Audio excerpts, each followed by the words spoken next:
We have exciting news. Now, as an EdFed member, you can pay your UTD dues automatically from your checking or savings account.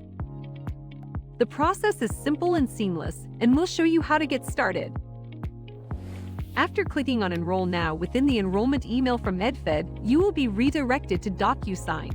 Before proceeding, you need to agree to the electronic record and signature disclosure. Once you have checked that box, select Continue to begin your enrollment.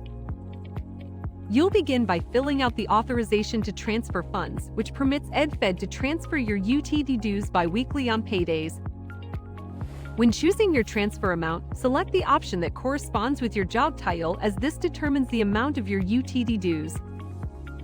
When completing the MDCPS job site and work location number fields, enter the school name and corresponding 4-digit work location number for where you work.